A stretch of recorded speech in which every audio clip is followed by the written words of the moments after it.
सर्वांना सप्रेम जय भीम। काही तांत्रिक कारणांमुळे लाईव्ह येण्यास थोडासा उशीर झालेला आहे, त्याबद्दल दिलगिरी व्यक्त करतो। काही लोक नव्यानं जुडली की आपण आजचा जो आपला प्रमुख मुद्दा आहे पोलखोल नावाचा, त्यामध्ये आपण त्याविषयी भाष्य करणार आहोत। माझा आवाज येतोय का? कोणी कमेंट करून जर सांगितलं तर आपल्याला सुरू करता येईल।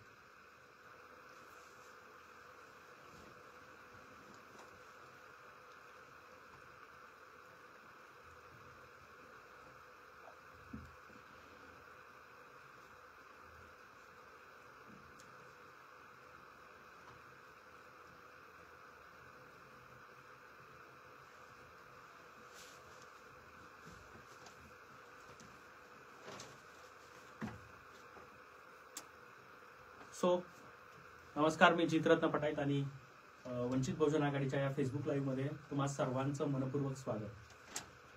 मित्रांनो, एक महत्त्वाचा विषय मी आज तुम्हा सगळ्यांपुढे घेऊन आलो आहे। पण म्हणजे मी स्वतःही आणि आपण सगळी काही दिवसांपासून सोशल मीडियावर बघतोय की काही लोकांच्या अनेक पोस्ट येत आहेत, व्हिडिओज येत आहेत। काही लोक स्वतःला विचारवंत म्हणवणारे, शासकीय सेवेमध्ये असताना ज्यांना कधी समाज चळवळ, आंबेडकरी चळवळ आठवली नाही, अशी लोक आता सर्रासपणे सोशल मीडियाच्या अनेक प्लॅटफॉर्म्सवर व्यक्त होत आहेत। आणि त्यात ते असं उघडपणे म्हणतायत की वंचित बहुजन आघाडी किंवा बहुजन समाज पक्ष, जे आंबेडकरवादी पक्ष आहेत, त्यांना मतदान देऊ नये। यांना मतदान देऊ नये असं सांगत असतानाच ते दुसरीकडे असं म्हणतायत की काँग्रेस, शिवसेना, उभाठा, राष्ट्रवादी काँग्रेस, शरद पवार गट या पक्षांना मतदान करावं असं ते सांगतायत। मात्र यामागे चावी कोण भरते, यांना हे सांगण्यास प्रवृत्त कोण करते, किंवा यामागे कोणाकोणाचे लागेबंद आहेत, त्या खोलामध्ये मी जाणार नाही। आपल्यापैकी अनेकांना ते माहिती आहे। असं म्हणणाऱ्या अनेक लोकांचा, मतदान करू नका, विवेला मत देऊ नका असं म्हणणाऱ्या अनेक लोकांचे लागेबंध कुणाकुणाचे आहेत, कुठल्या कुठल्या राजकीय पक्षांसोबत आहेत, कुणाकुणाचे हितसंबंध कुठे कुठे अडकले आहेत। अनेकांना सत्तेत आल्यावर किंवा हा पक्ष म्हणजे विशेषतः महाविकास आघाडी सत्तेत आले तर आम्हाला कुठेतरी महामंडळ सदस्य मिळेल। मग मध्येच काही लोकांनी 12 जागांची मागणी केली की आम्हाला महाविकास आघाडीने 12 जागा सोडाव्यात, कारण आम्ही लोकसभेला तुमचा प्रचार केला होता। परंतु मालकाच्या दारात कितीही जोहार घालत उभे राहिलो तरी त्यांनी यांना भीक घातलेली नाही। आणि हे म्हणत होते की मग आम्हाला निदान ज्या राखीव जागा आहेत अनुसूचित जातीच्या विधानसभेच्या, निदान तेवढं तरी द्या।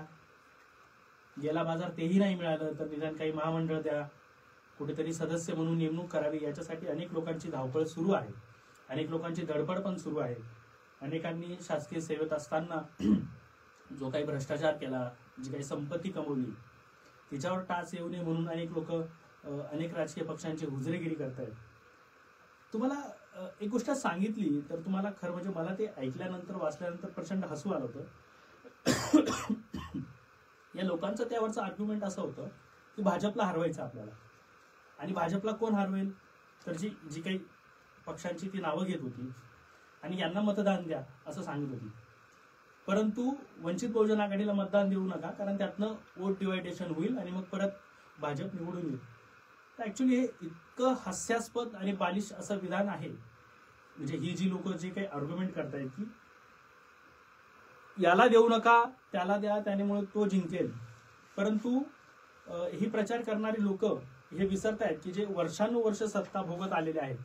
म्हणजे आज शरद पवार गटातनं जेवढे उमेदवार आहेत त्यातले 90% 80% उमेदवार हे भाजपमधून आयात केलेले आहेत, आणि ते त्यांना घेऊन, त्यांच्या पक्षात घेऊन निवडून आल्यावर ते भाजपशी लढा देतील, भाजपशी फाईट करतील, असा हा भोळा आशावाद घेऊन ही काही जी मंडळी उजरेगिरी करत जोहार मायबाप म्हणून जी उभी आहे महाविकास आघाडीच्या दारामध्ये, तर ही लोक अत्यंत बालिश आणि हास्यास्पद असं आर्ग्युमेंट करत आहेत।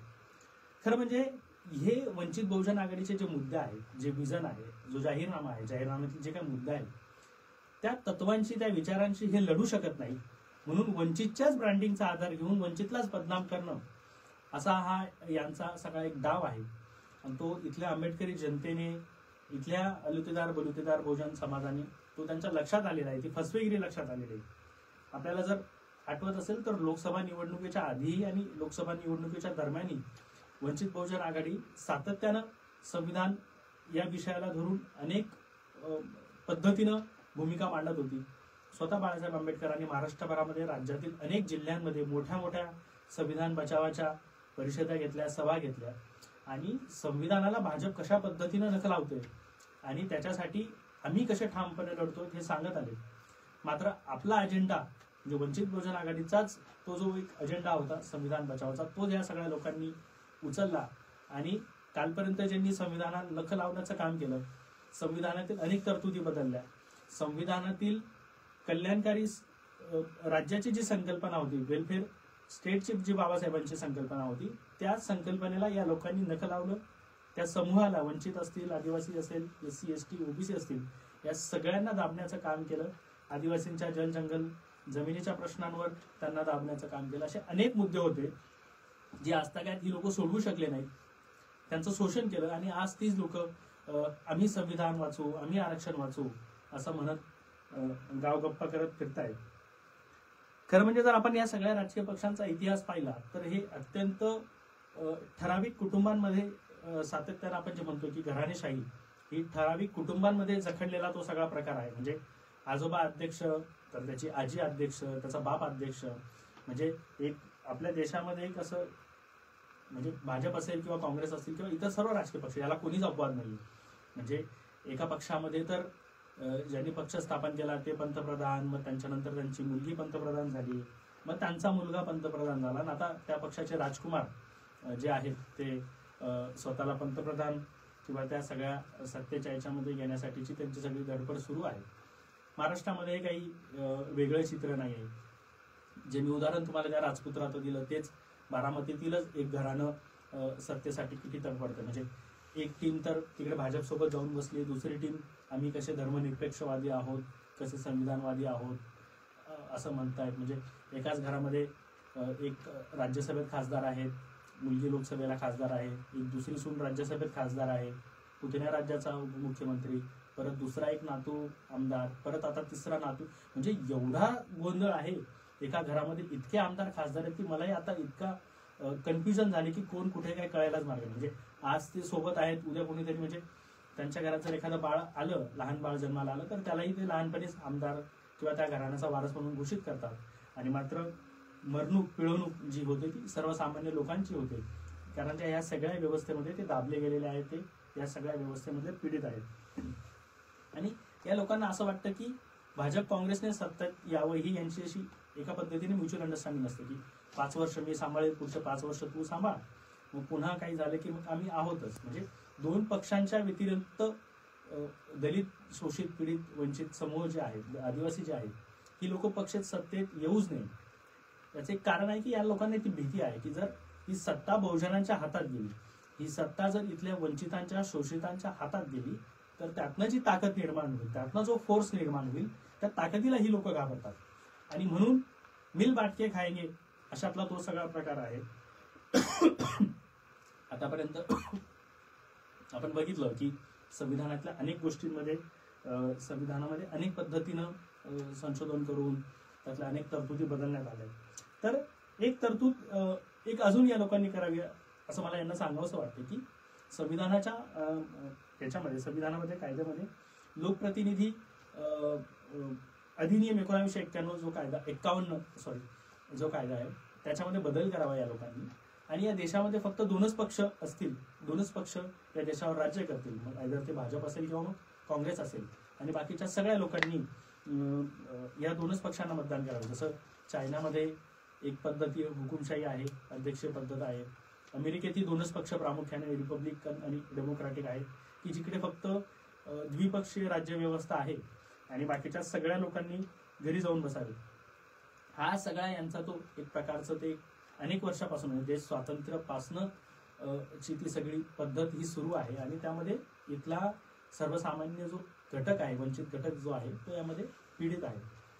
आपल्यापैकी अनेकांना माहिती असेल की 2019च्या लोकसभा निवडणुकीमध्ये आम्ही सातत्यानं हेच सांगत होते वंचित बहुजन आघाडी की काँग्रेस पक्ष 5 निवडणुका म्हणजे जवळपास 25 वर्ष ज्या मतदारसंघामध्ये ते हारले, त्या हारलेल्या 12 जागा यांनी आमच्यासोबत शेअर कराव्यात, म्हणजे वंचित बहुजन आघाडीसोबत शेअर कराव्यात. जिंकणं हारणं हा नंतरचा भाग आहे, परंतु आम्ही तुम्हाला सामावून घेतो, आम्ही तुम्हाला प्रतिनिधित्व देतो, आम्ही तुम्हाला तुमच्या बरोबरीने आमच्या बरोबरीने बसू देतो, तुमच्यासोबत सीट शेअर करू शकतो, वाटा देऊ शकतो, अशी सुद्धा या पक्षांची मानसिकता नाही.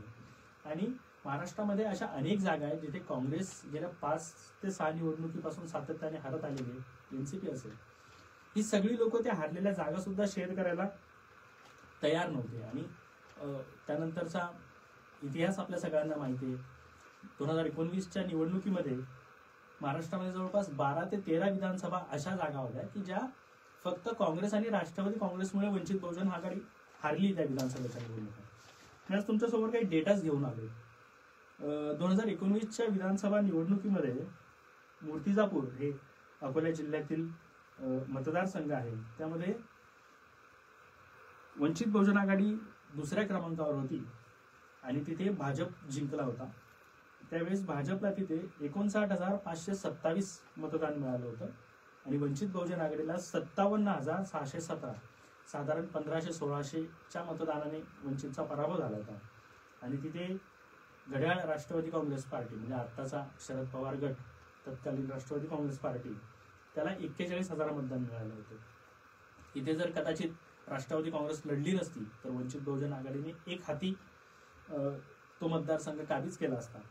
त्यानंतरचा दुसरा मतदारसंघ आहे बाळापूर, जिथे वंचित बहुजन आघाडीला दुसऱ्या क्रमांकावर होती. तिथे शिवसेनेला म्हणजे आत्ताचा उभाठा गट त्याला 69,343 मतदान होती आणि वंचित बहुजन आघाडीला 50,555 मतदान होती आणि तिथे वंचितचा पराभव झाला. त्यानंतर अकोला जिल्ह्यातीलच अकोला पूर्व मतदारसंघ आहे, जिथे भाजप जिंकली दुसऱ्या क्रमांकावर वंचित बहुजन आघाडी आणि तिसऱ्या क्रमांकावर काँग्रेस पक्ष होता.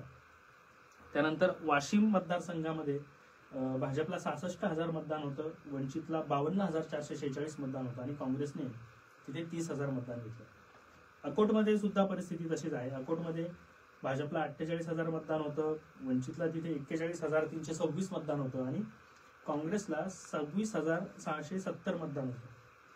कळमनुरीमध्ये पण तेच झालं. कळमनुरीमध्ये पण भाजपला 82,000 तर वंचितला जवळपास 67,000 मतदान होतं. काँग्रेसने तिथे मतदान घेऊन वंचितचा पराभव घडवून आणला. असे अनेक मतदारसंघ माझ्याकडे आहेत. जवळपास 12 ते 13 विधानसभा मतदारसंघ आहेत की जिथे वंचित बहुजन आघाडीची थेट फाईट ही भाजप सोबत सुरू होती आणि तिथे काँग्रेस राष्ट्रवादीने त्यावेळेस ते एकत्र होती सगळी आणि त्यांनी एकत्र येऊन वंचित बहुजन आघाडीचा पराभव केला. म्हणून आता आम्ही यांना बी टीम म्हणावे का, हा प्रश्न आता मला तुमच्या समोर उपस्थित होतो. कारण बी टीम म्हणून आता हे इतका पानसटपणा झालाय बी टीमचा, इतका तो खोकला आरोप झालेला आहे, त्याच्यामध्ये आता काही तथ्य नाही. जर ही आकडेवारी समोर घेऊन बसलं तर मग ज्या विधानसभामध्ये 12 ते 13 मतदारसंघांमध्ये एक हाती काँग्रेस राष्ट्रवादीने वंचितवाल्यांचा पराभव केला की जिथे वंचित ही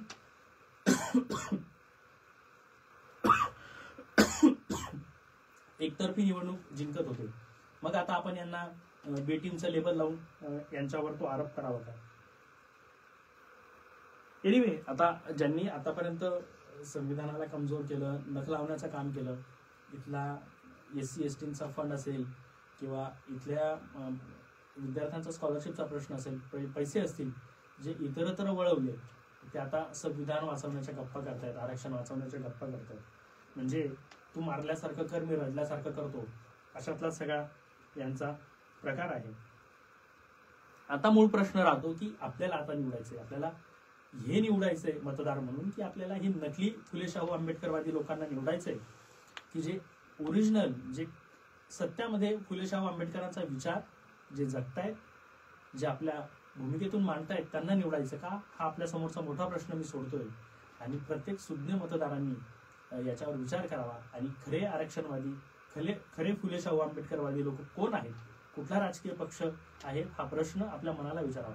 मी खरं तर आज एक थोडक्यात आपल्यासमोर एक मुद्दा मांडतो की वंचित बहुजन आघाडीचा जाहीरनामा काही दिवसांपूर्वी नुकताच प्रसिद्ध झाला होता आणि त्या जाहीरनाम्यातल्या जवळपास 15 ते 16 योजना अशा आहेत की त्या महाविकास आघाडीने आणि महायुती म्हणजे भाजप सेना आणि अजित पवार यांचा जो महायुतीचा गट आहे आणि उभाटा शरद पवार गट काँग्रेस यांचा महाविकास आघाडी यांनी त्या 15 ते 16 मुद्दे ॲज इट इज त्यांच्या जाहीरनाम्यामध्ये कॉपी केलेले आहेत. त्या संदर्भातलं स्पष्टीकरण देणारी पोस्ट ही वंचित बहुजन आघाडीच्या वतीने प्रसारित करण्यात आलेली आहे. म्हणजे जातीय जनगणनेचा मुद्दा असेल, आरक्षणाची अंमलबजावणी असेल किंवा शेतकऱ्यांचा MSPचा प्रश्न असेल, महिलांसाठीचे आर्थिक धोरणं असतील, विद्यार्थ्यांसाठीचे प्रश्न असतील, भारतीय सारथी संस्थेचे प्रश्न असतील, असे अनेक प्रश्न या महाविकास आघाडी आणि महायुती या दोन्ही पक्षांनी उरलेले आहेत. खरं म्हणजे या कॉपी पेस्टच्या या सगळ्या गोष्टीला तुम्ही मुद्दे चोरू शकतात, तुम्ही आमचं विजन आपल्या नावावर खपवू शकतात, परंतु जे ओरिजिनल असतं, जे सोनं असतं ते सोनंच असतं. तुम्ही कितीही मुद्दे चोरले परंतु तुम्ही विचारधारा चोरू शकत नाही, तुम्ही विचारधारा स्वतःमध्ये आणू शकत नाही. कारण समानता ही फक्त बोलून येत नसते, तर ती कृतीत आणून दाखवावी लागते आणि त्याच्यासाठी चळवळीशी प्रामाणिक असावं लागतं. खरं म्हणजे यातली किती पक्ष चळवळीशी, फुले शाहू आंबेडकरी विचारांशी प्रामाणिक आहेत हा प्रश्न मी तुमच्यावर सोडतोय आणि याचं उत्तर हे आपण आपल्यानी स्वतः शोधायचं आहे. एवढं बोलतो आणि आपली सगळ्यांची रजा घेतो. जय हिंद.